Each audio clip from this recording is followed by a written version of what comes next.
I got asked the other day, what would be not what would be my worst case scenario, but what would just be a nasty thing to do? And I'm like, I'll ransomware people. Think about it in 5 years' time, 5 or less years' time. We know it now. We know it now because we're at a point where we're able to introduce technology into a body to help it maybe not irradiate the whole body. We're introducing tech into a body to understand how the gut, the digestive, and other systems work. We're introducing tech to have people have less Alzheimer's, to have less fits, to have all these things. So we're bringing that tech in, and I think it's amazing. But we're doing it without understanding the DevSecOps and the consequences. So quite honestly, in 5 years' time, what I'm looking forward to doing is writing a ransomware node that for everybody that has, say, a bionic part or an elevated part, just write a nice little ransomware node going, hey, if you want to wake up tomorrow morning, I'll look forward to $100 being deposited.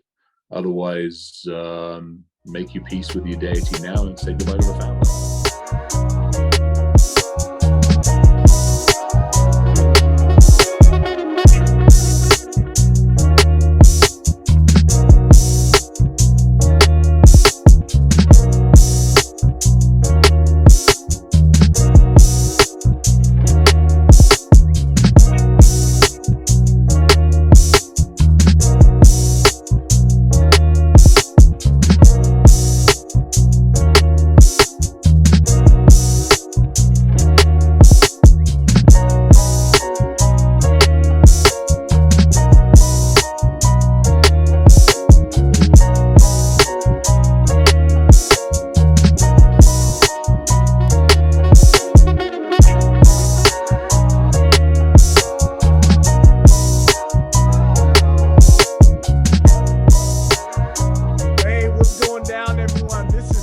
Erik Huffman from the Mic Club, and I am very, very fortunate to have Chris Roberts with me today. How you doing, sir?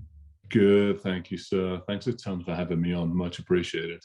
Hey, thank you for being here. This is early for us. This is season one for us, and I remember when I first saw Chris Roberts was at, I think it was 2020 Snowfrock. And so, Chris, you were the main event. You're the keynote, and I was like the Pips to your Gladys Knight. You know? So I was one of the sideshows, and I see this man walk up, and I think he had this pink beard, and he brought up this bag. He set this bag down, reached in his bag, and he pulled out an alcoholic drink right before his talk. And I was thinking, I respect this man, because he's either seen enough or he's over it, or he's just about to keep it all the way real with us. So I was very fortunate. So thank you for being here. And totally. I had the opportunity, and I started following your work, and you've done some absolutely amazing things. So could you just tell us what you're currently doing, where you currently work? Yeah, so thank you and appreciate it. That Snowfrock one was totally fun, because I do remember we did a panel as well, and I remember sitting, so for background on this one, I typically always travel to conferences when we're allowed to gather with a whiskey case. I'm normally wandering around with a whiskey case, and more often than not, it's just to hang out with people. It's to hang out with people and have a drink. Now, the flip side is as I've become a little bit more aware, I'm now also traveling with a kettle. So I'll actually do tea as well, because we have some challenges in our industry as well, we know, but we've also got an alcoholic problem in the industry. So as much as I perpetuate that and adhere to it, I also want to give options. So yeah, normally I'm wandering around and there's whiskey, so I'm always happy to share. But no, so at the moment I'm back hanging under the umbrella that we call Hillbilly Hit Squad. I worked for a couple of companies in the last few years on the vendor side of the world. So Calvio bought my previous company. We had a company for a while, and they bought that one, which was kind of fun. Hung there and doing deception tech. Then worked for a TiVo doing deception technology and bringing it more mainstream and getting some more awareness. took a step back from that for a variety of reasons. And then a bunch of folks over in Israel said, hey, come and hang out with us. And I got a soft spot for that neck of the woods. So I went and hung out with them, which unfortunately, I probably should have asked more questions than I did. And that lasted a glorious 2, maybe 3 months. And then I tiptoed back into Hillbilly Hit Squad, which is, it's an umbrella for a bunch of us. And we use it for researching, virtual CISO work, consulting work, pen testing sometimes, although we're desperately trying to get away from doing most of that. And just consulting, like doing some stuff with a company over in Israel, another company, doing threat intelligence, which is kind of my background. So we're doing some kind of cool stuff, putting a whole bunch of podcasts together and just kind of doing some fun stuff with that side of it. So yeah, keeping busy, shall we say. Oh, definitely. Sounds like it. So I was listening and reading some of your previous work and wondering how did Chris get to where the great Chris Roberts is? Oof. And I came across a story where you had the cops called on you by your father at the age of 14. Can you tell us about that? Oh yeah. We so my father was career Royal Air Force and career military, which means he was his rank at work and he was his rank at home. Now, there are sometimes I have no problem with authority. I did the military side of the world myself for a while, and you tend to have to listen most of the time. Either that or you end up doing a hell of a lot of laps around the Perry track. So he and I never really saw eye to eye. And then my parents went their separate ways, and that was part relief and also part that just kicked off a whole set of anger issues. And I'd spent a couple of years messing around with computers. I'd gotten into them when I was like 10 or 11. So we go back to 1980 timeframes when, you know, you had 4K of memory and that was it. Good luck. Good luck doing anything with that. But we managed to do some crazy shit with it. And at the time, I had a Commodore 64 and one of the Atari game machines, the 6800 that it was. And that Atari had a modem coupler and a tape deck, so I could load up all sorts of things. And I was already getting into, I'm not good at losing, so I don't like losing at computer games. So I am one of those people that will find hacks and cheats and backdoors and Easter eggs and publish them all over the place. I still do it. I get yelled at, but it's also fun to do.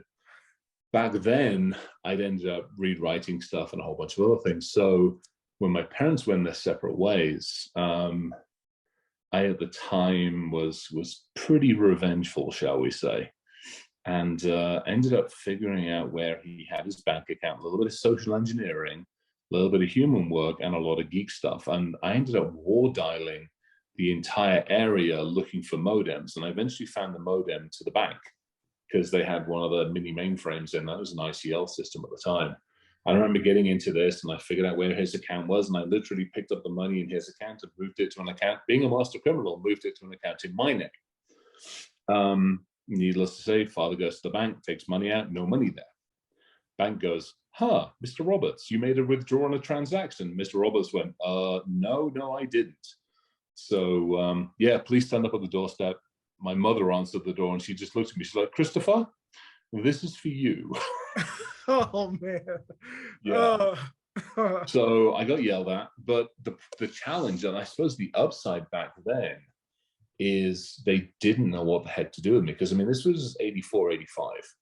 So they just didn't know what to do with me. My father actually was the one that pressed charges. But in the end, they was all dropped in the end. The bank was like, make it go away. We don't need to, nobody needs to know this. The police were like, we don't know what the heck to do. So they ended up just confiscating the equipment, which was okay, but the Commodore was not mine. It was a bloody friend's machine. So, you know, it was one of the first days where you use somebody else's technology to break into something. But no, I got yelled at then. Yeah, it was, it really didn't stop me. I mean, if anything, it did. It was one of those things where I'm like, all right, I have to be, you know, more careful, more articulate, and figure it out. You know, this day and age, at least we've got better avenues, shall we say. But yeah. Yeah, I think that's we got to come back to the beginning, but I want to touch on something because it brings up a good point that I found when I'm talking to novice security professionals or upcoming security professionals is it's very hard to practice. Like if you want to, even on the defensive side, and if you desire to be on the offensive side, but to help the defense out, it's difficult to know where you're practicing, how you're practicing, and should you use this website or not. So I'll challenge that one only because I've had some fantastic conversations on this one. I got a couple of things to think about. Number one, there are some amazing bug bounty companies and programs out there. I mean, there are some absolutely fantastic ones. So you've always got somewhere to go and potentially make some money out of it. You know, might not make much, but at least you'll get something. So there's that one. As long as you're willing to give them your name, give them the stuff you need to. If you're willing to be you, then you've got that one. I'd also say with the advent of like virtual machines and the open source side of the world, you have, I mean, just with one computer, and I mean, we do it a lot of the times with our stuff, you know, one computer and a solid state drive or even a regular standard drive, you can load it up with enough virtual machines and virtual networks and virtual clouds and all this stuff. You can build yourself a corporate environment. You can build yourself, and we did it when we were, so go back to 2010, 2011 timeframe. So we're going about 10 years, 11 years. We started doing research on avionics systems.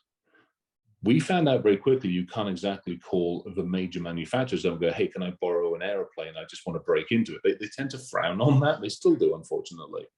But what you can do is you can call up the company and go, hey, I'm doing some analytics on, you know, the interfaces between the in-flight entertainment system and the in-flight control system.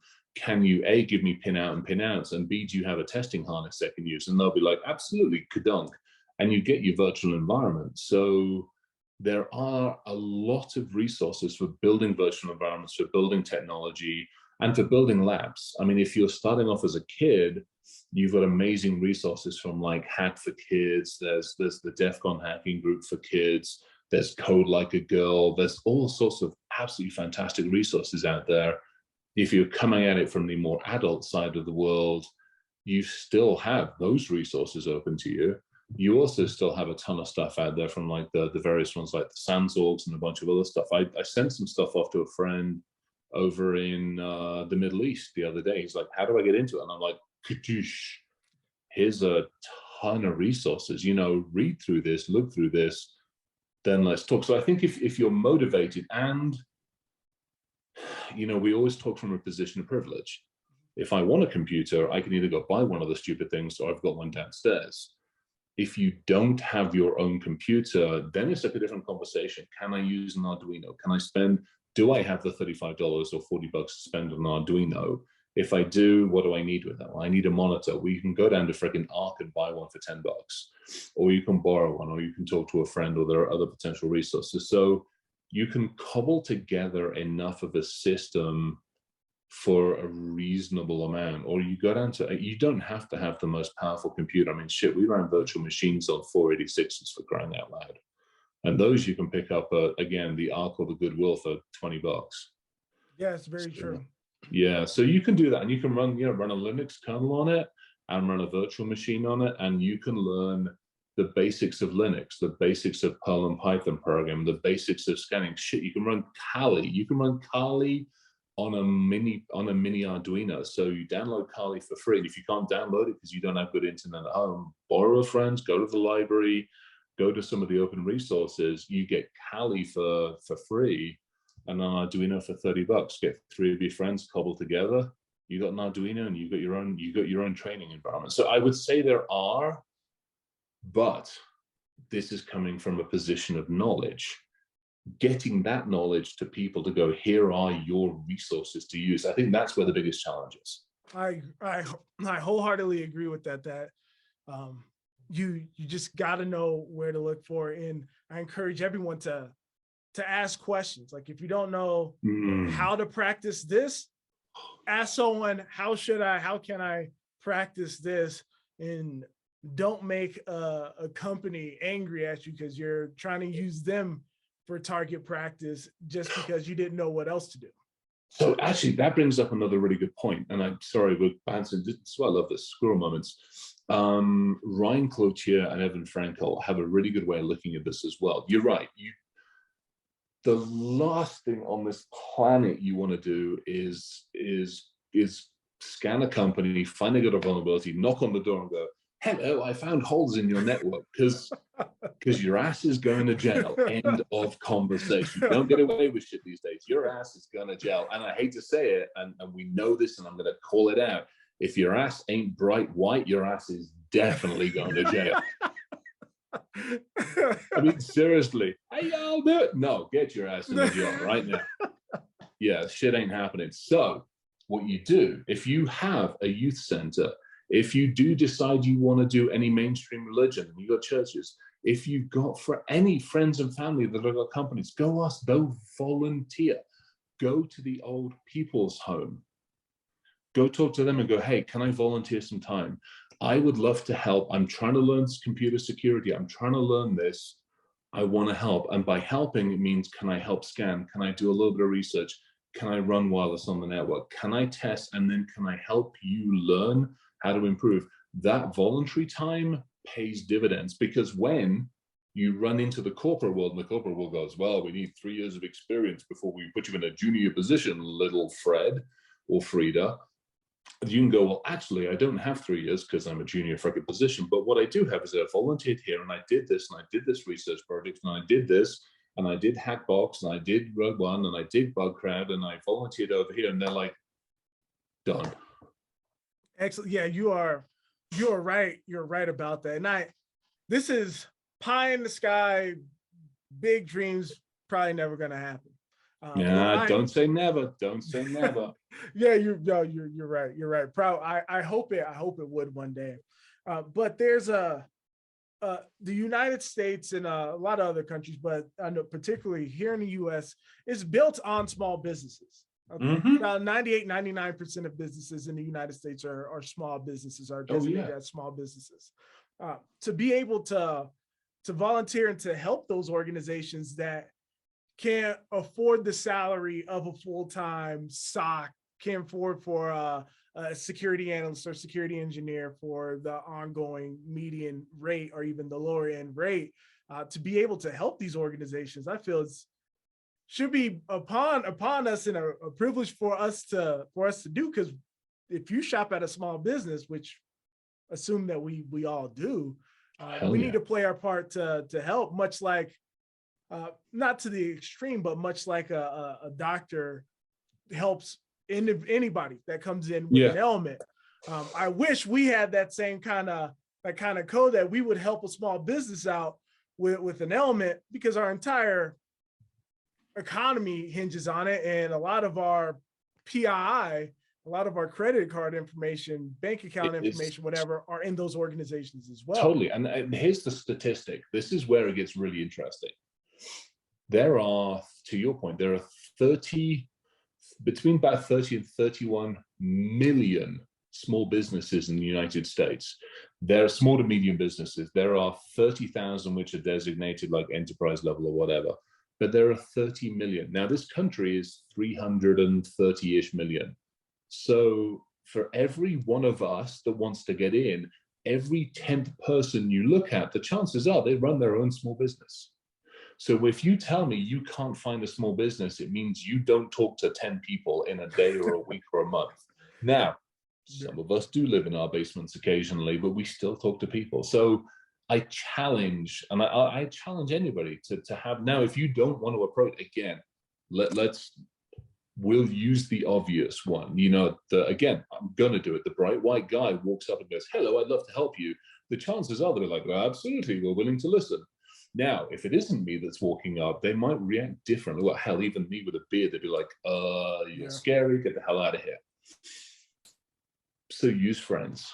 Who do you know knows that small business owner? Is it your parents? Is it your friends? Is it your family? Is it your guardians? Is it your counselor? Is it somebody at school? Is it somebody you met on the internet? Somebody like me. "Hey, do you know so-and-so? Yeah, can you get me an intro?" Done. That to me is, if you don't know them, who do you know that knows them?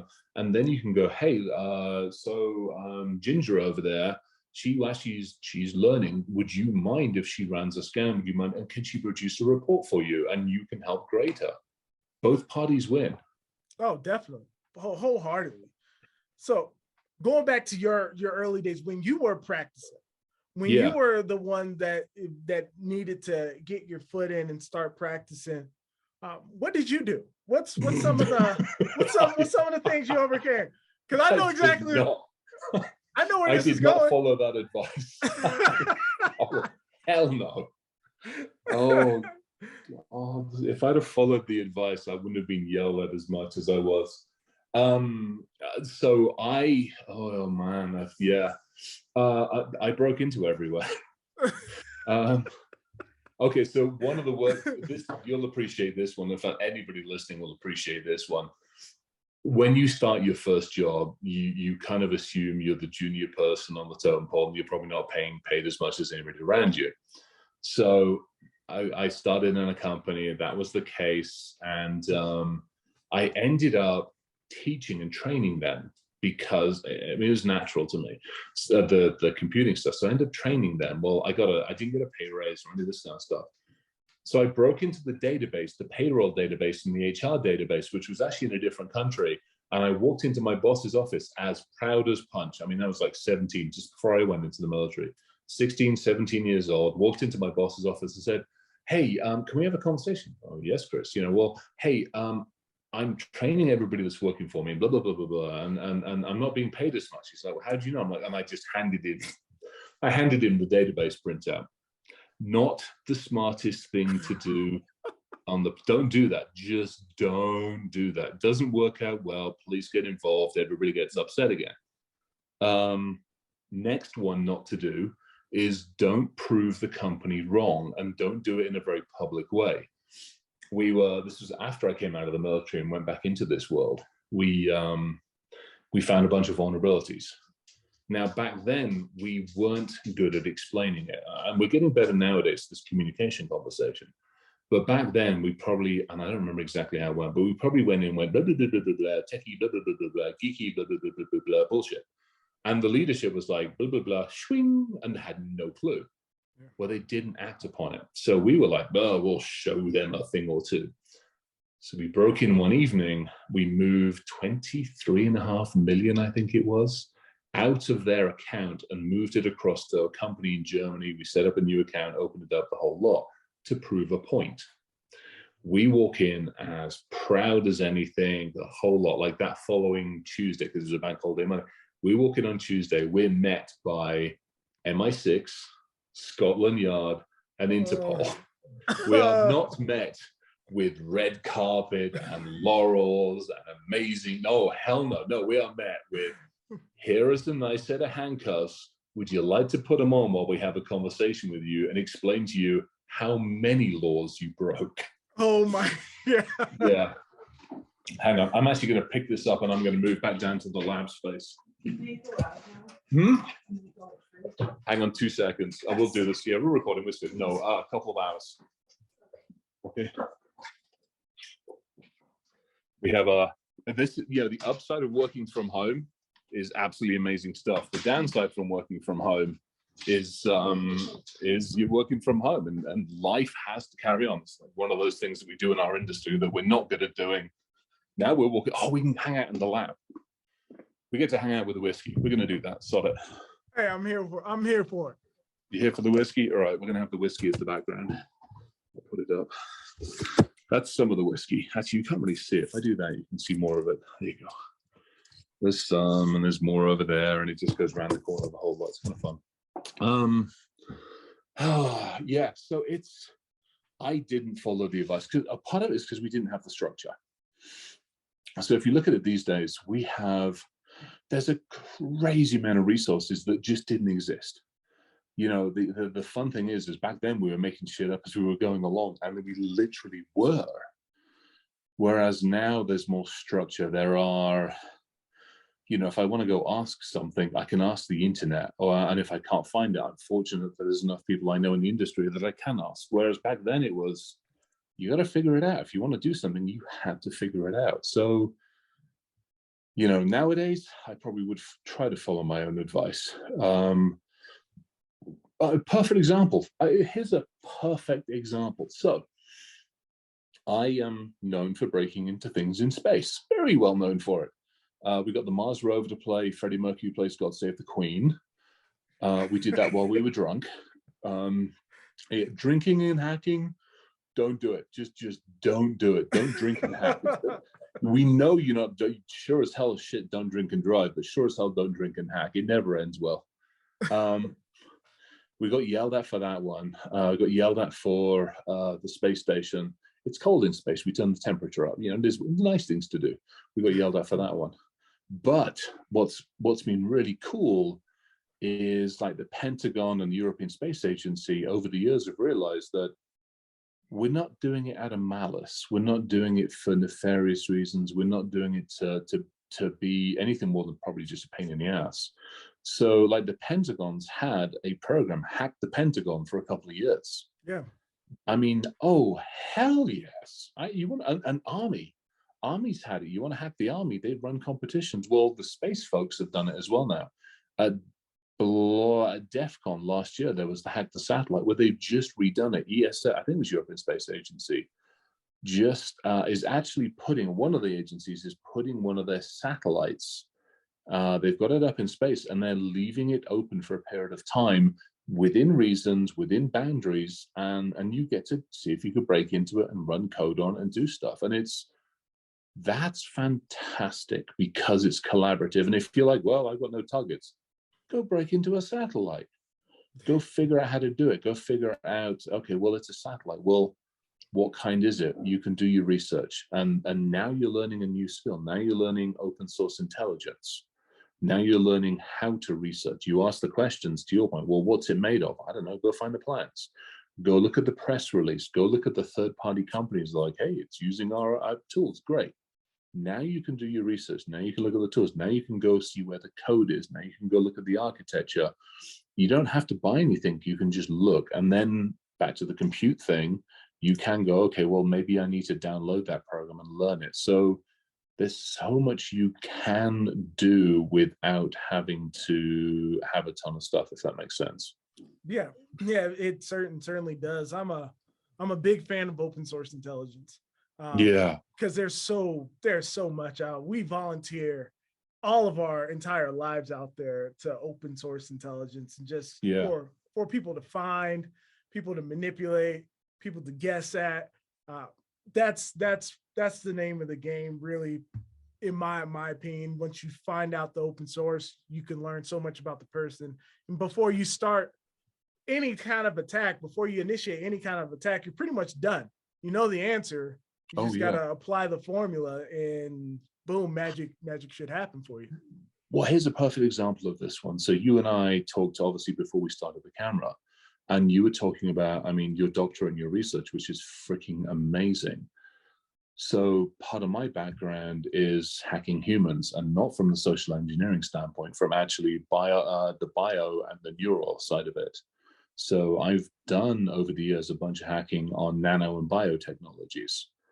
And a ton of that to get to that level of knowledge, to know how to basically, how the heck do you program a piece of carbon molecular you can't plug the USB in, it ain't gonna fit. It doesn't, so we had to learn engineering languages to be able to break into this stuff. And I mean, so much of that, and there's a ton of it online. There's some amazing universities and research institutes and government ones that have basically worked out, I built this nanotech architecture, I need to program it. Well, how do you program it? You program it with light waves. You program it at frequencies, which is, if you think about it, a frequency is no different than we use when we plug a network cable. It's all down to frequencies. So it's the same thing. So when you think about it, we were like, okay, we know if we want to recode somebody, we have to figure out the frequency of the biotech and nanotech. Then we have to get our language into engineering language, into code. And this was all open research. This wasn't, I have to go learn, I have to spend thousands learning. I have to spend thousands on certificates. This was I'm going to spend hours sitting down and asking questions, exactly to your point, and I'm going to spend time researching it. Yeah, that's brilliant. So I wanna ask, so when you start to think about the attack, Yeah. um, how walk us through Chris Roberts' mind and like, hey, I want to initiate this attack. Um, where does your mind go first? The second, you don't have to give us the secret sauce, but kind of if someone wants to learn from your thought process and apply your methodologies, is there somewhat of a framework you follow, or is it kind of uh the better you get, the better guesser you are, so you start in different places each time? Oh, that's a really interesting one. I kind of like that because it's so kind of like you. I love my research, and I absolutely.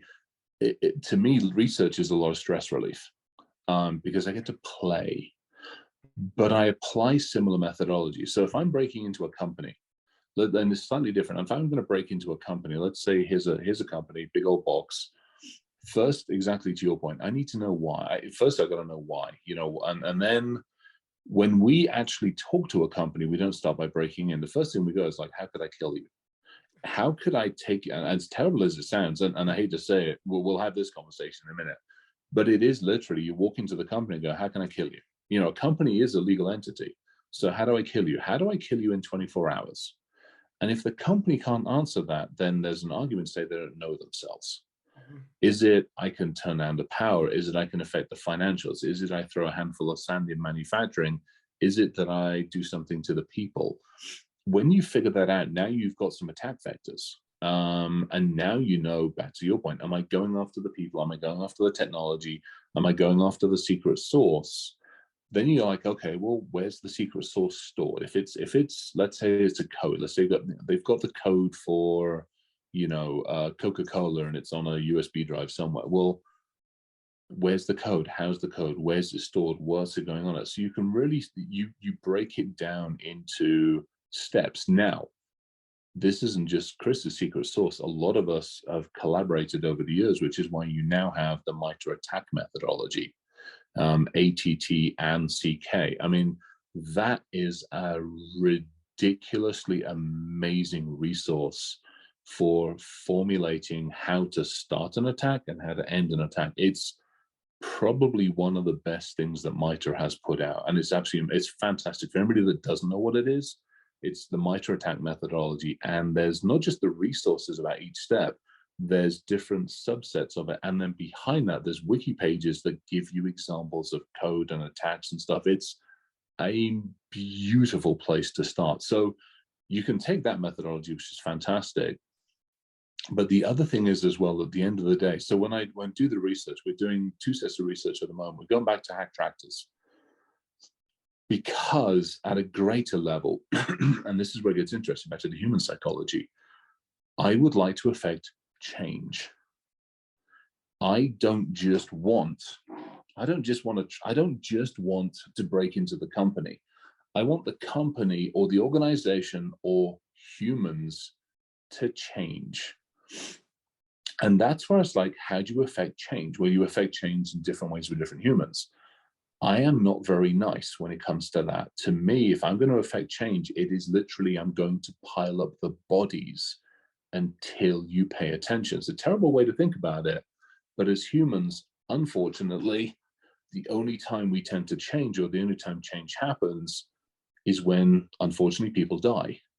And we've only got to look in recent history. You've only got to look at recent history at the change that has now happened in interactions between people inside and outside of law enforcement. Law enforcement had the ability to get away with a lot, and regular citizens had no chance to actually affect change. That's changed. And it's changed, unfortunately, because more and more people have died, and it became very public that people died. And at that point in time, enough people said enough is enough, and it's not perfect, but it's starting to change. Now you're seeing where they're being held accountable. So if we take that example and you go, let's look at our world in technology, and technology is affecting almost everything on the planet. If I want people to change, I have to affect people. I have to get people to think, I have to think, if I'm going to want people to change, I take toilet paper away from them. Let's go back to 2020. I take toilet paper away and I'm like, I took toilet paper away because your supply chain screwed up, sort your supply chain out. So we're going after tractors. Again, we did it years ago, and I'm going after tractors because I want to demonstrate that I can stop crops from growing. And I'm going to do it because if I stop crops from growing, especially if I stop crops from growing in the Midwest of the United States, and I stop crops from growing in Brazil, and I stop the wheat fields in 2 other major nations, and I stop them from growing because I've hacked a couple of attack vectors in a tractor, and I've deployed one piece of code of 100 lines, and I can actually basically invoke starvation in half the planet. Y'all might listen about how you code more effectively, how you deploy code, how you sign code, how you think about your supply chain, and all these other things. And I do it because I want to demonstrate that, if that makes sense. Yeah, that makes a lot of sense, because if you speak of the world, I want to preface this with not talking ill about our developer brothers and sisters, not talking ill about them at all. But I feel in our industry, a lot of times it's a race against, or it's a battle against security and innovation. It feels like, hey, we got to get this done because competitor A is going to get it done before we do, and we need to be first to market. So we can't test this. So like the testing and evaluation, the T&E, we ain't gonna do that. We just gonna roll that down, because we roll it out. We'll let users test it in production. Yeah, you security people are slowing us down and causing us to lose money, not as a cost center, but you're slowing down to innovation. You're slowing progress. So what are your thoughts to that kind of thought process? Well, that's where I've got a huge soft spot for the DevSecOps community. It's a huge soft spot, but it's also a frustration. It's a frustration that we've actually had to come up with an acronym and a saying for something that should happen naturally.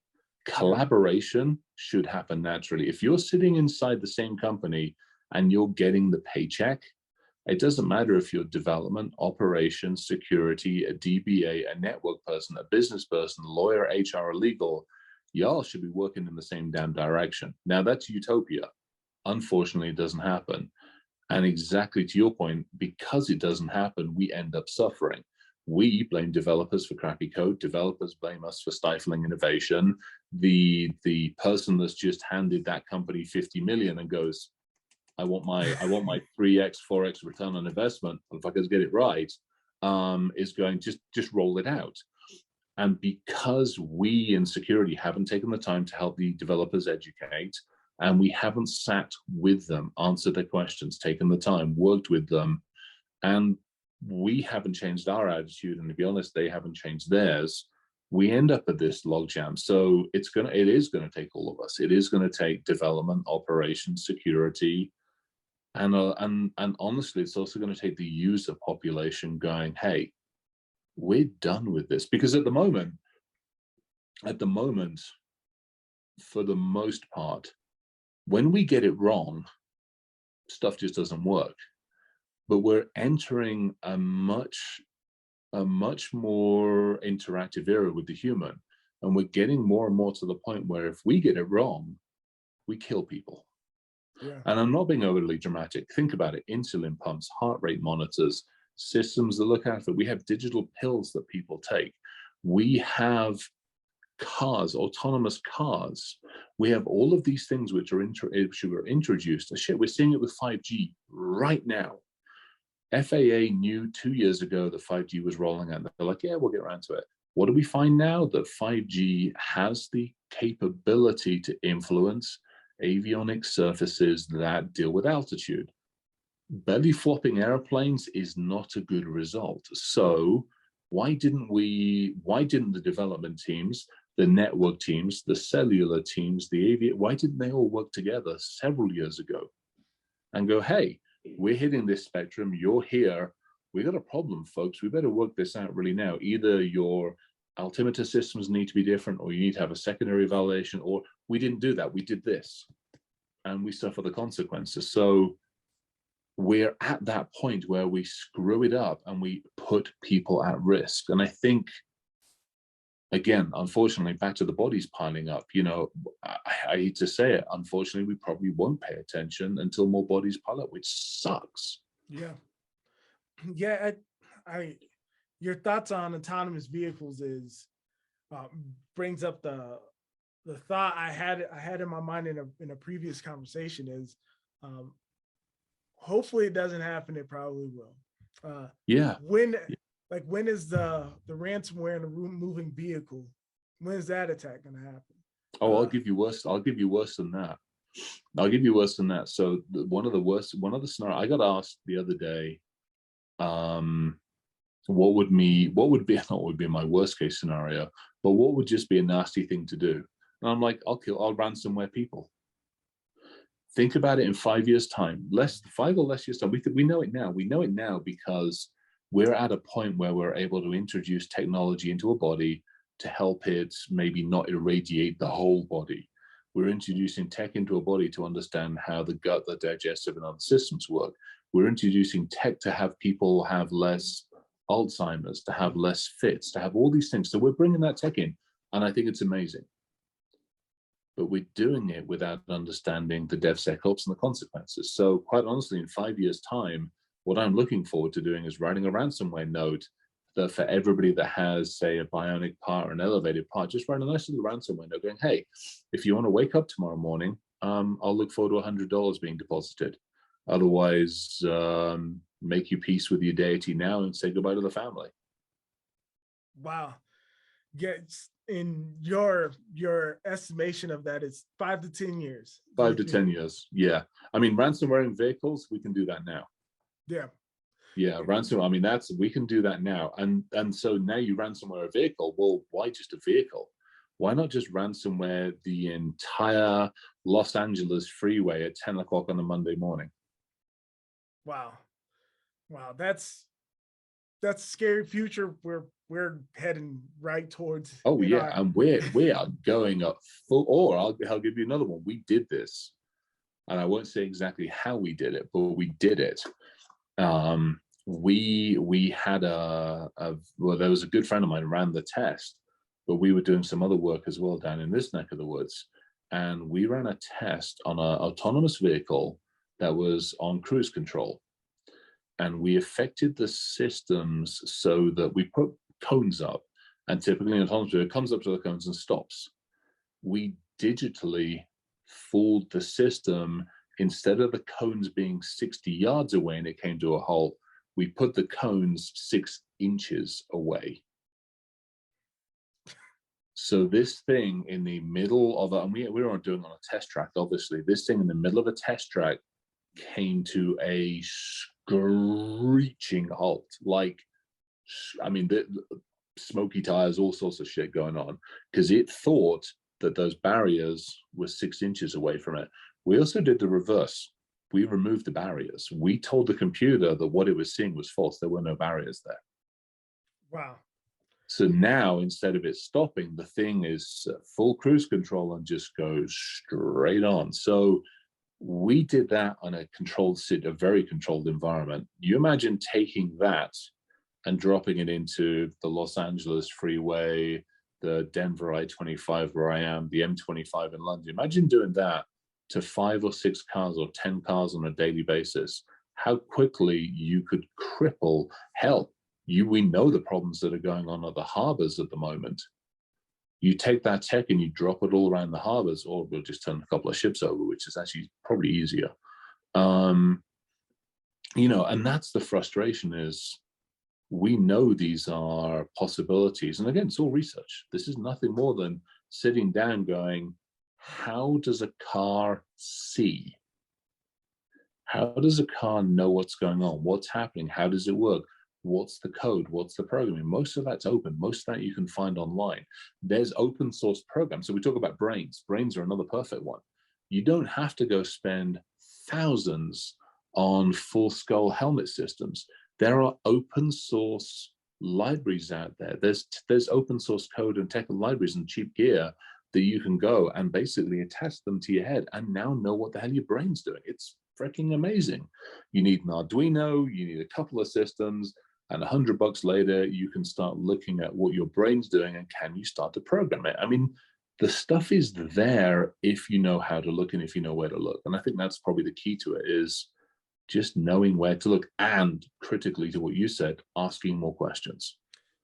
Definitely. That is a big proponent to the personality type of, I would say, a successful cyber professional, or on the offensive side or the defensive side, is just it's being that explorer to say, hey, if someone says you can't do this, you need to be willing to challenge that, because challenge accepted. A lot of my opinion, we spoke briefly about ransomware. I don't want to just stick there, but on the good guy side, we took encryption, which is inherently good. You know, you want to encrypt the password.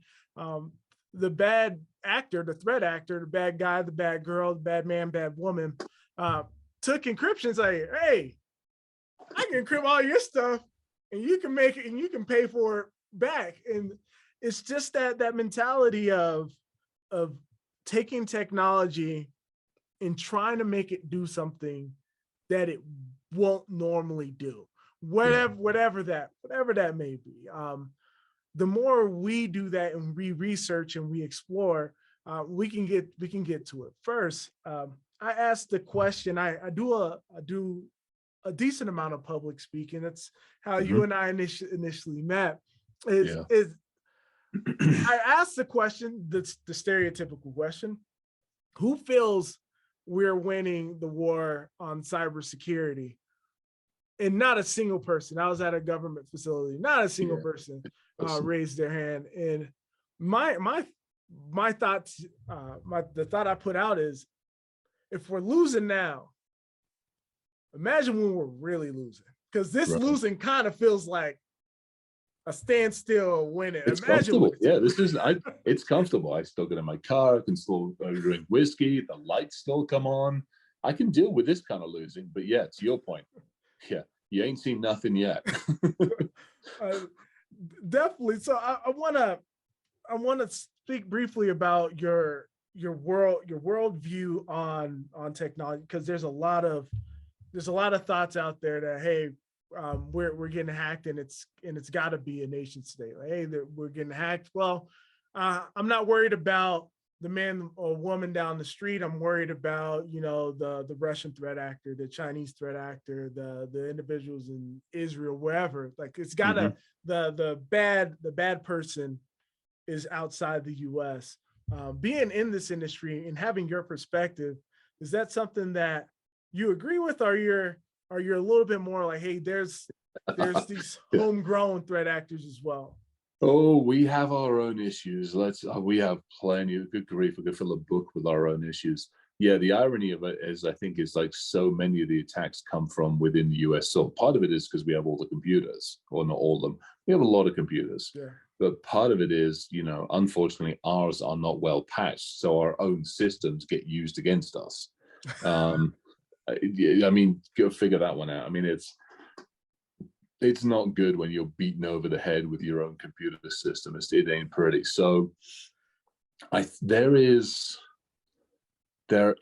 a large enough internal to the US set of individuals, especially today's day and age.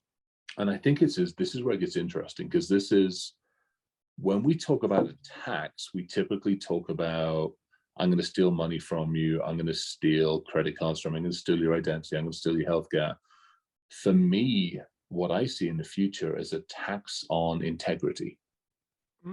So if you and I go look out of the sky, we're going to say, give or take a bit, fairly similar what the sky's color is. There might be some various differences between how your eye and my eye process things. There might be, I might be colorblind, at which point I see things a slightly different shade or whatever. But generally, you and I can go look at a piece of information or a piece of data and typically arrive at a very similar conclusion. When it comes to the digital world, that's an entirely separate set of conversations. So we look at information and then we look at disinformation.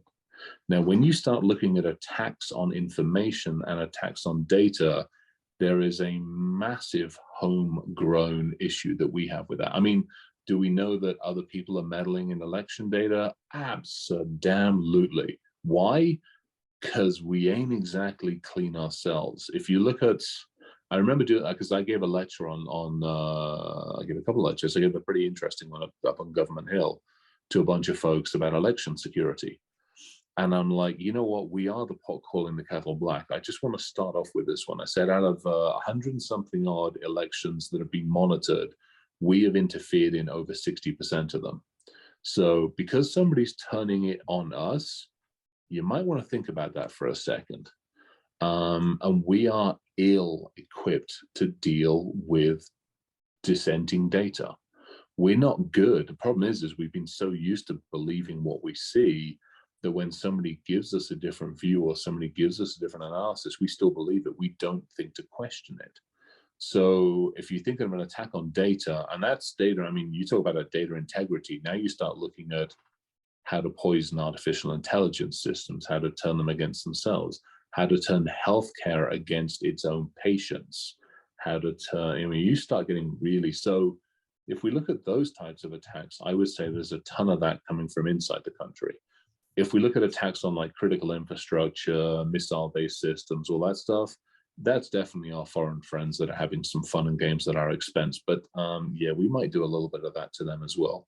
And I think that's that mutually assured destruction that nobody actually wants to push that button. I agree with absolutely everything you said. Just dating back to when I was little, when I was first getting into cyber, and when you were already hacking banks. You got gray. You got gray as well. Oh, I do, man. Hey, I got a whole lot of gray. You got some gray. There's some gray going on there as well. Yeah. I need to get one of those newfangled Snapchat filters. No, you know what you need to do on Amazon. So on Amazon, what are they called? They're called beard balls. They actually clip in and they light up. They're like, oh yeah, oh heck yeah. Freaking hilarious. I put some on, did a webinar. Oh, just so much fun. Oh, that is going to happen. Well, when we first started thinking about security in any regard, it was hacking to destroy. Now it's no longer hacking to destroy, because you're right that information is power. Information has so much worth. Before it was kind of hack, shut this computer down, stop this from happening. Now it's like, well, maybe we don't want to stop. Maybe we just want to live here. And still to this day, in 2022, I think it was the Verizon data breach investigation report of last year. I think the average from date of detection to date of occurrence for a data breach is still about 90 days. And it's been about 90 days forever. And if you put that in here, and this is where it gets really, again, analog, I'll use Ryan Cloutier's analog, human, digital world. If you put that in human sense, think about your house or your apartment or your flat. There is a 6'3" hairy guy in your house for 90 to 100 days before you notice. How the hell do we get away with that in the digital world? What has led us to not think about our own home? What has led us to the point where we focus on this perimeter, we focus on everything shiny, we don't look after our own? That's one of those. That's where you and the brain and the psychology thing, that's honestly, that's a whiteboard moment that we need to sit and have one day. Oh, definitely. The answers to that is just, they're all over the place. We can speak about, hey, is security too costly for some organizations? Some organizations don't have the means to invest. Some organizations don't care enough to invest. But you're right. I use a very similar analogy someone's in your house, but imagine being at a shopping mall. If you're young and you're listening, there used to be shopping malls. Many of them are gone now.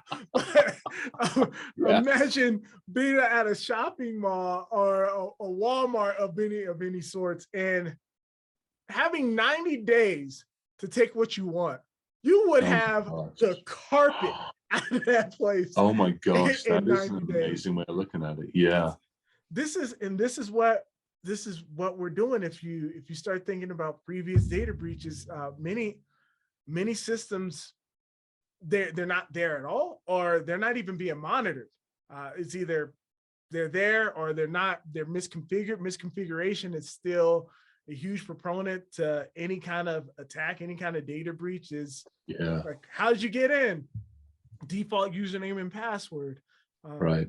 When I was teaching, I'm actually going to get back in the classroom very, very soon. I miss it. Nice. I would tell students that, in my perspective, in like a vein perspective, in a vein perspective, the classroom's a lot harder than the actual world in security. In the classroom, you can't have a default username and password. We're going to make you change that. We're going to make you have a 16-character password, and it can't have a string of numbers. It can't be password 1 2 3 4 5 6 whatever. We won't allow that. However, you get in the industry, the password to your server is admin. Where the classroom is a lot harder than the actual environment we created. And it's humans. This is where, so I was sitting in a bank a couple of days ago. I traded one of the cars in, and the car company that I put a bunch of money down, but the car company that gave the loan on it is a bank I've not worked with before. I used to have an account with them years ago. And I'm like, okay, I'll go open an account. So I'm sitting in and I won't name names, but I'm sitting in the lobby of the bank, okay, and I'm sitting there and I'm overhearing, like we all do, I'm overhearing a conversation with a personal banker and somebody else. And this individual is opening up an account and sorting it out and everything else. And this one part hit me up, and the personal banker's like, you need a user ID and a password, and then I hear this, sir, you can't use the name of the bank in your passwords. Like, kudos to the bank for recognizing that, but how many years have we been talking about passwords? How many years have we tried explaining it? Have we 20, 30 years have we been talking about these ready things, and yet still somebody who's not in our industry is going to sit down at a bank looking after their life savings, and they're putting the name of the bank in the password. Oh, yeah, that's horrifying. As we're talking, something in my mind came up, and I'm curious about your perspective on it. This is a personal stance, so if you're interested, anyone else interested, this is just my personal stance on it. I love the fact we're utilizing biometrics for password, trying to become more passwordless. However, I think we might run into the issue because simply you put your thumb on the fingerprint scan or whatever, it takes that, obviously digitizes it, and it kind of forms it into a password. However, if that gets lost and that can get duplicated, you only got 2 of these. Yeah. After that's gone, it's gone. If you use like a retina scan, it's doing the same thing. Same shit. I think eventually, I love the fact we're using like biometrics. Is it better than password one? No, I hate them. I hate them. So, hi, we want to do a facial. Bugger off. We would love to use your fingerprints. They're already lost. I mean, OPM lost them. I think friggin' hell, there was a company recently, last couple of years, where their canteen supplier, the people that actually take the money for the food that the company gives, were using fingerprints. They lost the damn database. Oh. And this was not a normal, I mean, this was a big organization. And so now you got another, you're right, these buggers, and I think that's why we've held on to passwords or I like passphrases, as wherever I can, I love my passphrases. But I think this is why we've held on to them, is because when you lose it, it's easy to change it. When you forget, because you're right, you've only got a few of these options. You've only got one of these options. Hi, I'd love plastic surgery again next week because some muppet lost my password. Please click. I mean, oy vey. Yeah, it's no. I was actually having a fantastic conversation last night. We do the security shit show on Thursday nights. And Ryan was like, I can solve this. He's like, but if I solve it, I have to leave. I'm like, I know where you're going with this. And this is the individual identity. This to me is, but there is no way on this freaking planet that this country would ever allow it to happen. Every person has a unique identity. And it's biologically, chemically, and a few other things managed. You are basically mapped onto a device that is coded to you, system to you. So I know who you are, where you are, when you are at all times. That would solve all the problems. But could you imagine in this country going, hey y'all, we're gonna put this in, we're gonna actually have a single no, hell no. I mean, good God's alive. And the problem is the misuse. You would, exactly to what you were saying a minute ago, you could use it for some amazing things. Hey, if Aunt Grandma's going into surgery and I can trap the biology and go, holy shit, you might actually be going in for it. Maybe I do some tracking and help you. Same thing the shops do. The shops actually years ago tracked what you purchased. And they could quickly tell if you had heart issues, if you had liver and kidney issues. But people throw up their hands and went, oh my God, there's a part of me that's like, I love that. But there's also a part of me goes, I'm happy for you to use it for the right reasons. But when you use it against me, that's when I have a problem with it. That's true. And I don't, that will never fly. Never say never, but I'm saying. But it should do. And you're right. And it never will, because to me, it should do. Because we could, in 1 minute, we would wipe out all sorts of the ransomware issues and the social issues. You think about the amount of people that we have killed because of social media. Wow. How many people do you think Twitter kills a year, or Facebook or wherever else, because of the bullying, because Snapchat, because of the bullying? How much you get rid of that anonymous capability, you get rid of that ability to do anything along those lines, you will start to save people. But we won't do it. That's and believe me, and this is where Ryan was like, hey, I can put this in place, but I'm out because I don't want to be tracked. I'm like, you pain in the ass. The only way this works is if we're all in it. He's like, yeah, and I'm not going to be in it. I'm like, because he's right. I mean, they're scary as all hell, I guess, especially from a hacker mentality.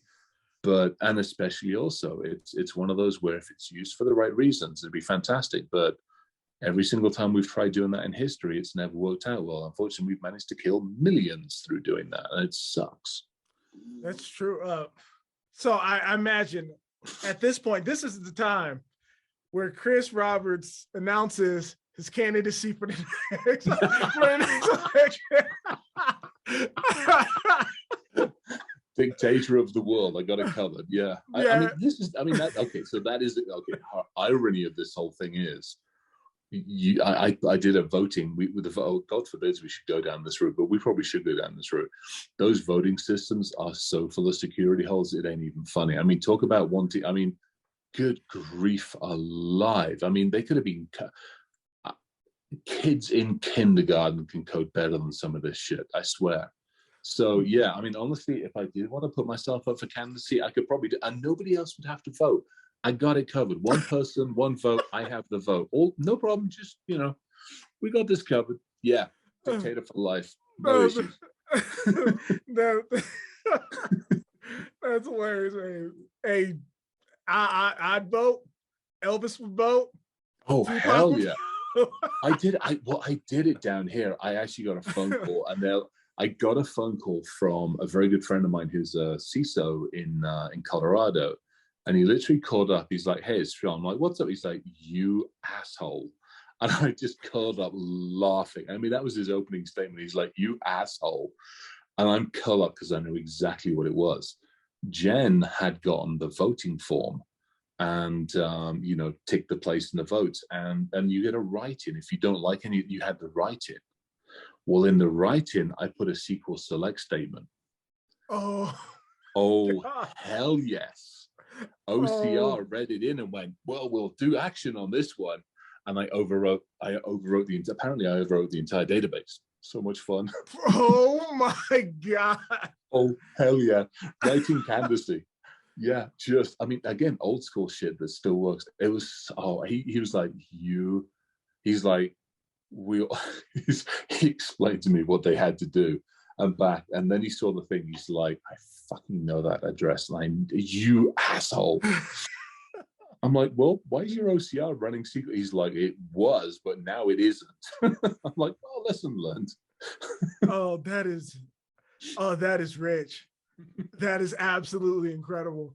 That is absolutely incredible. So much fun. We covered a lot of this, and I wanted to make sure I asked this question to make it clear. Yeah. From your perspective, what do you feel is the biggest risk to organizations or to our industry, or both? If you want to take time to answer both, like, what is the biggest risk to organizations? You hacked into satellites, you hacked banks. What do you feel, if you were to give some advice to the good men and women that's listening, like, "Oh man, if this man comes my way, I don't stand a chance in hell. Like, so why should I even invest?" But what do you feel I is think the that's biggest yeah. I think it's nothing. I think this is where it gets interesting, because nothing will ever stop a determined adversary. I mean, XKCD put it perfectly. For those of you who don't know, go look up XKCD. Amazing, slightly satirical look on life through a fantastic comic. And you can have the best encryption in the world, but if I sit you physically down in a chair and I get a ball hammer and I start breaking fingers, at some point you're going to give me the key. It is what it is. I mean, we military tactics, call it wrench decryption, whatever you want to call it. It's going to happen. You're giving me the key. Or if I sit your kid across the room, because again, I'm not nice. I sit your kid. How many fingers you can let me break of your kid before you give me the password? Your call on that one. So everything can be broken into. The question then becomes, what happens?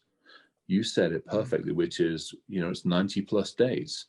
That shouldn't be the case. So if I do break somebody's decryption, how quickly and how well will you know what I did?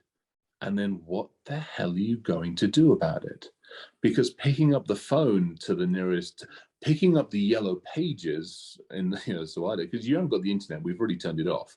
But picking up the yellow pages and going through A through Z to find out who the security company is and if they're running forensics is not the time to be doing that.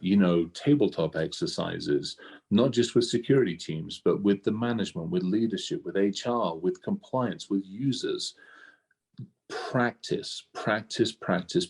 And I think just as an industry, we need to get better at accountability. We need to get better at actually under-promising and over-delivering for a change rather than the other way around.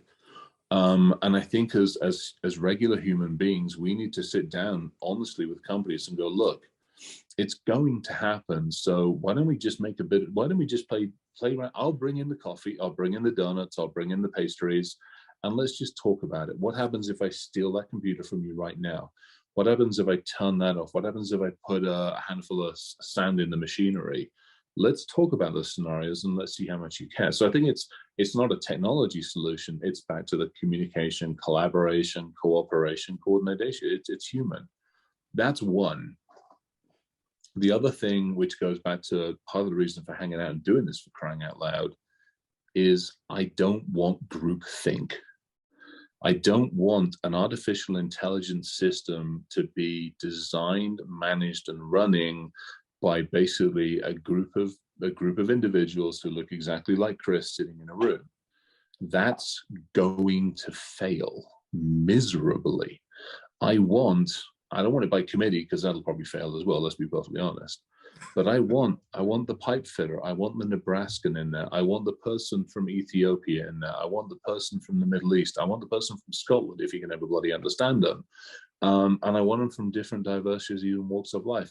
I want people who have been born with a silver spoon in their mouth sitting right next to the person that had to struggle to even get enough to put shoes on their feet, let alone go to freaking school. I want them to sit there and go, we need a say-so in this system. And we got to listen. And I think that's probably one of the biggest issues I have is that group thought is like, oh, we know what we're doing, we're going to design it. I actually don't think you do.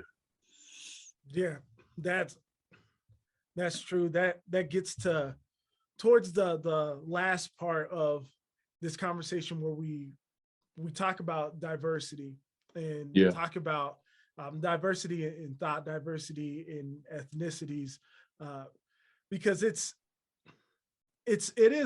different.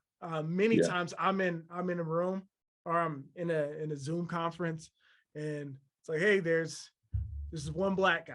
And I'm like, hey, here I am. And there's many conferences I've spoken at, and it goes from Dr. Huffman to Dr. Huffman. I'm like, hey, what's up? It's like, what's up? Like, aren't you what's up? Because we do need that diversity in thought, that diversity in ethnicity, because much like we're fortunate to have Chris Roberts on the good side, because you have a way of thinking and breaking. We need diverse thoughts in the way of trying to get one step ahead. Like, hey, I would try this. I would try this. I would try this. Yeah. Let's try it all, because it's for every person we deny that has passion. That's another person that might be, you know what? Instead of making $80,000 a year, I'm gonna make $80,000 this week. Like, watch me do it. Easily, That's and to be honest, we practice what we preach. The whole logic, the Hillbilly Hit Squad is like an umbrella corp. The three co-founders, we probably couldn't be much more freaking. Well, we could be slightly more different, but not much more. I mean, you got myself, who's all over the darn place. We got Jesse, who's Nebraskan, who makes me look small, and he's an electrical mechanical engineer. And I got Swede's Native American. You know, he goes all the way back. He goes back to pre-Columbus days. Let's put it that way. You know, so and again, totally different way of thinking. You know, and I love it because we will sit and I'm sitting there, and Jesse looks at me. He's like, "That's bullshit," and I'm like, "All right, give me the logic on it." And all of a sudden, there's this whole different way of describing things. Perfect example. So, on the Hillbilly side, we talk about Dave, one of the products that we have, or the main thing that we do. When I sat down and started to write it out, I'm like, why am I doing this? And I sat down with Jesse. I'm like, all right, talk to me. Explain to me what you think it is in a way that you understand it. So most of the way it's written is his language. Because we need to be able to walk into a machine shop in the middle of freaking BFG nowhere, Nebraska, go down to somebody down in Alabama, walk up to somebody in Calgary, get out of this damn country and go talk to people exactly the same way. And it can't be acronyms and geek and all the other stuff. And I think we miss that. Perfect. When we were first talking, perfect example is, well, just go get a computer. You can't do that. Not everybody has access, or if there is access, it's 1 between 10, or it's a phone. Why am I? And so actually being able to reflect on that and think on that and talk about that and explain that and have those conversations and go, well, yeah, that works for everybody over there, but what about over here? How does this work? And I think those are critical bloody conversations that not just have to be had, but need to continue. And actually another one to add on to this, and this is a challenge I give for everybody that's listening to this. If you're going to change jobs, this is why I left, part of the reason I left the company I left, the last one.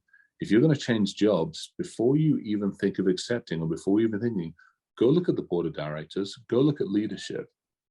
If everybody is the same, you've got a problem. If that leadership team isn't made, and by the way, the token woman running HR or running marketing is not enough. You know, that shit shouldn't fly anymore. We've got to get away from that. You know, it's it just doesn't, it shouldn't work, and all those other things that we know. And I think that's where, you know, that's where more of us not just need to get involved, but I think it's more of us, it's that proactive effort.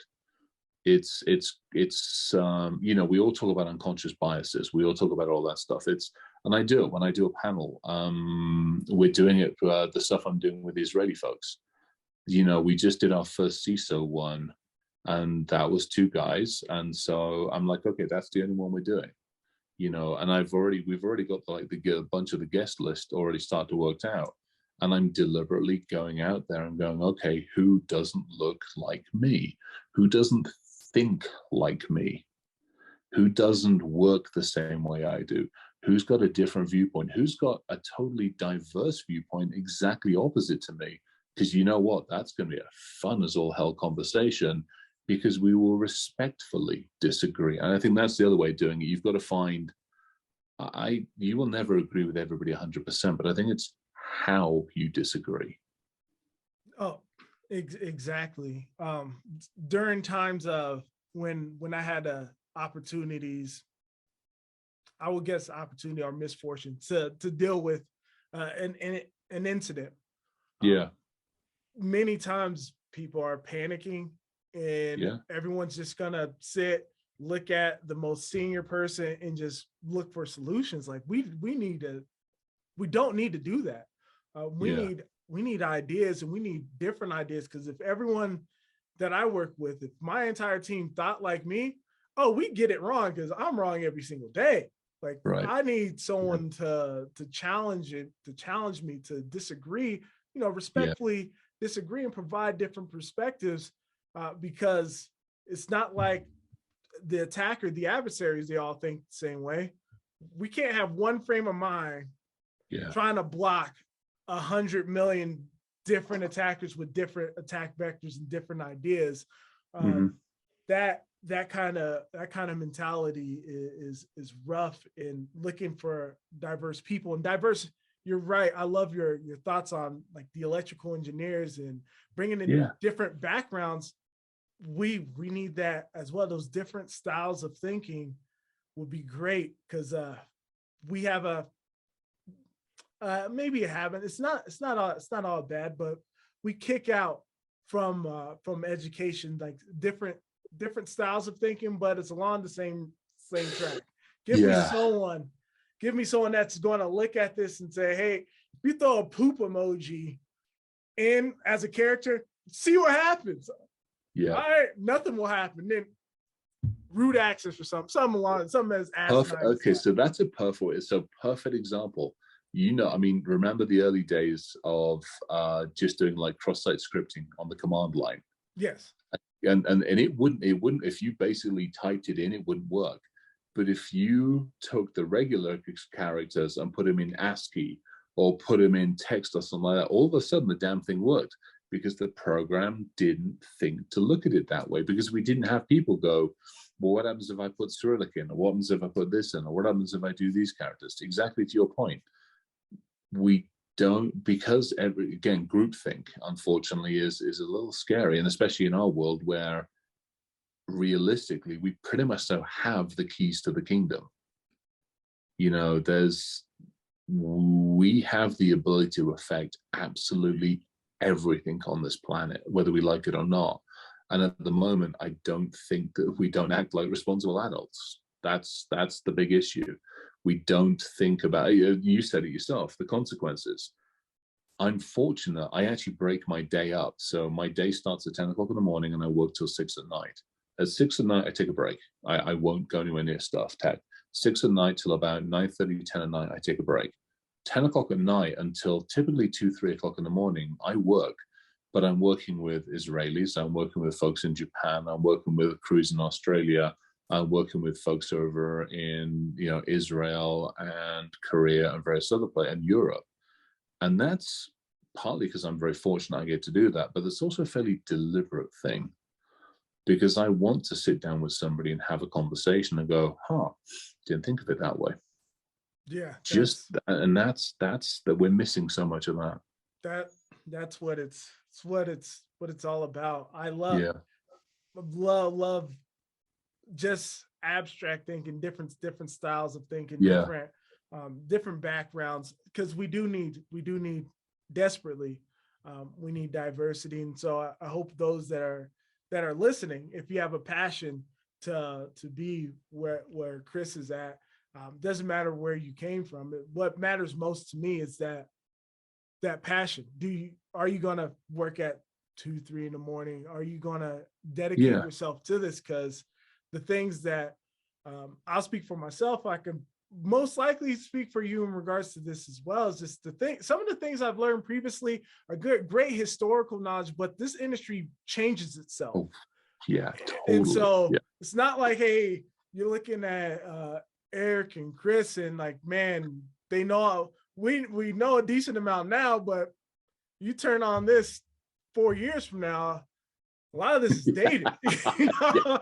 Yeah, we're talking about that. Yeah, we gave up on. Yeah, oh yeah. No, it's interesting. I mean, there's what is the saying, that technology has outpaced the ability for humans to understand it, and I think that's so right. Again, we go back to our days. It was a 3-tier architecture. You had the web, the application, the database. Now, 30, 40 layers between the stupid systems. And so no one, and again, I think this is where it comes into it as well. No one person or group has the answer. Back to the DevSecOps, back to security isn't just, if people are coming into this industry, I got to be honest, I don't need somebody to come and break shit anymore. I don't need any more pen testers. I don't need anybody else to break shit. I need people to fix it, which means it isn't just tech. If you've got a good head for numbers, come in and help us figure out how to fund it and deal with it. You got a good head for writing, you know what, hate to say it, policies, procedures, controls, governance, compliance, regulatory, that needs it. You got a good head for marketing and sales, come in, because we need better, more eloquent and more ethical people in that industry. You got a good head to talk with people. We sure as hell need that all over the place. There are so many careers. You don't have to program. I mean, I sit down and I code because I have fun doing it. But, and also I think the other thing, you and I are very similar in some ways, but we came at this from a very different angle. I left school at 15, 16. That was it. That was my last of my formal education. I spent almost a year at Oxford. I spent like 3/4 of a year at Oxford because the organization I was working for were like, you need to go do this. So I started, advanced mathematics and quantum entanglement, the early day shit, fun stuff. Yeah, that was fun. I had so much fun doing that. And out of that came crypto and all the other stupid stuff. So that's it. And then from a certificate standpoint, I'm not joking, like every single one of mine's expired. I got my CISSP 18 years ago. And I kept it for a while. I got my CCIE before I came to the US. So that was like 96, 97. And my I have my MCSE and my MCT, the training one. But that was back on, I got it on 351, and then I got it on 2000. And after that, I'm like, I'm done. So, and so when you look at it, to me, that side of it isn't as important. It really comes back to that thirst for knowledge and that desire to question. And don't be afraid. Don't be afraid. Be afraid to ask a question, because there are some idiots in this industry. Oh, yeah. No two ways. And you'll pick them up quickly, because if you ask a question, they're like, oh, it's beneath me. Then move on to the next fucking person, or come back to either of the two of us and go, hey, who do you recommend we talk to? Because we know a lot of the good people. Yeah, there's a weird, unfortunately, a toxic notion about what, like, hey, you only have your security plus. Should have got the GSEC. You only got you got the GSEC. Why you didn't get the OSCP? It's like, oh, right, yeah. God, it's like, bro, quit that shit. Seriously.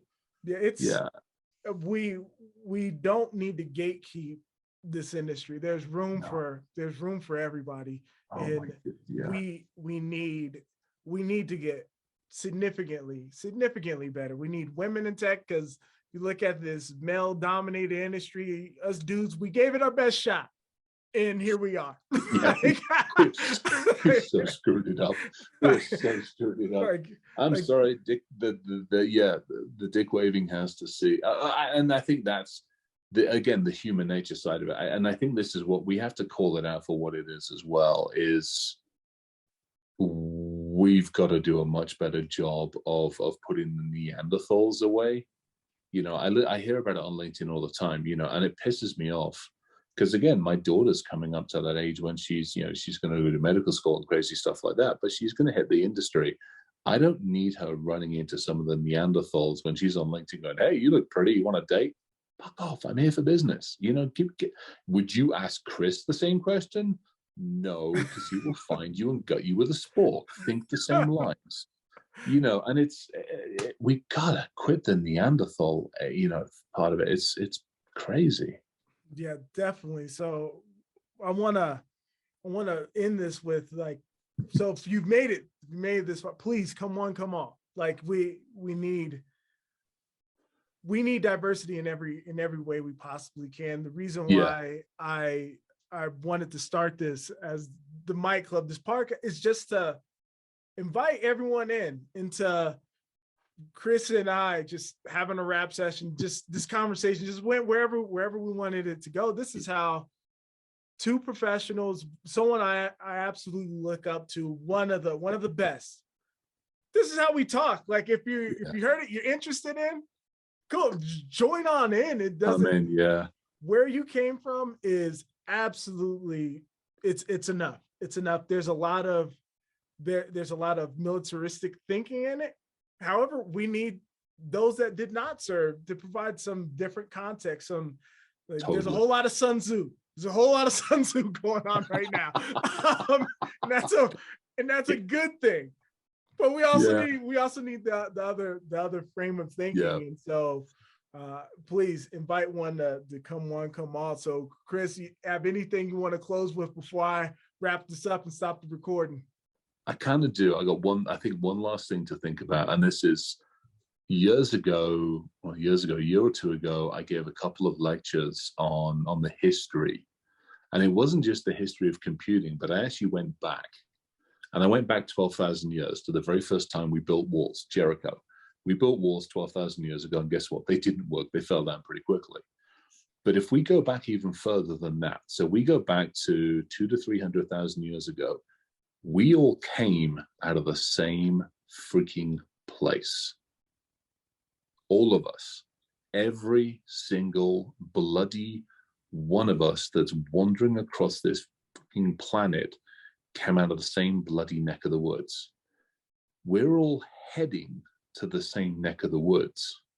In the digital world, we're all heading to the same neck of the woods, and we're not doing it as one. We're doing it as fractured, disparate things, which is why we're failing. We got to come back together again. We got to do this together because it's the only way it's going to work. So I'll leave with that. I applaud it. And so thank you for everyone that's watching. All the YouTube stuff, like, subscribe, let us know, comment down below. That's kind of a free for all. I invite everyone's thinking. If you listen to me like, hey, this guy's absolutely asinine. He's not asinine. He's ass a 10, ass 11, ass a 12. Just throw it down there. Have a conversation about it, and let's continue this dialogue. And let's all push to make this industry better, make us all safer, and let's do better. And we can't have another 2020. Can't have another 2021. Can't have another 2022. It's already January. It's probably about a couple million records already out there floating. So nuts. Yeah. I'm with you. Thank you a ton for having me on this. Absolute pleasure, absolute honor as well. Thank you. Thank you. I appreciate it as well. Thank you, everybody. We'll catch you all later in the next episode.